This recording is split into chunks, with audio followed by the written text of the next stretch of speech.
Recipe. Noun. A set of instructions for making or preparing something, especially a food dish. Sounds simple enough? Well, there's a lot more to it than just putting some ingredients together.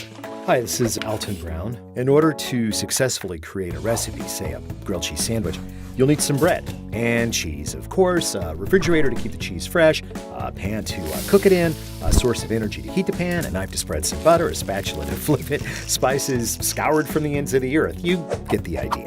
And how about the food in our recipe? Where did you get it? How did it get there? Where did it come from? What sources were needed to grow it, produce it, package it, preserve it? It's a complicated and intricate network of processes to get a simple grilled cheese sandwich on the table. But Earthbound humans have done a pretty good job of putting systems in place to get it all done. But what about spacebound humans? Difficulty and distance aside, astronauts on the International Space Station eat quite a healthy diet of fresh and freeze-dried foods thanks to semi-regular shipments originating from Earth. But to boldly go where no human has gone before, we'll need new and better ways to eat in space. Future astronauts on, say, a trip to Mars will spend years away from Earth, and that means no quick trips to the grocery store. They'll have to bring just about everything they'll need with them.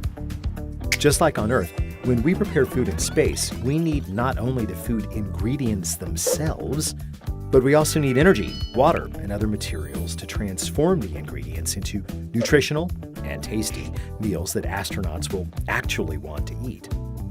So how do we reinvent food production systems so that they are sustainable and work in space? Well, that's where you come in.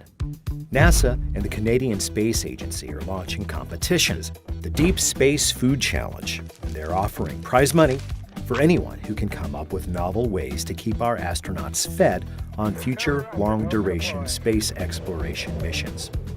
What's really cool, aside from feeding interplanetary humans, is that these space-based food solutions could have transformative impacts on Earth's food systems, helping to resolve food insecurities and scarcities across our own planet. The Deep Space Food Challenge. Pretty big stuff.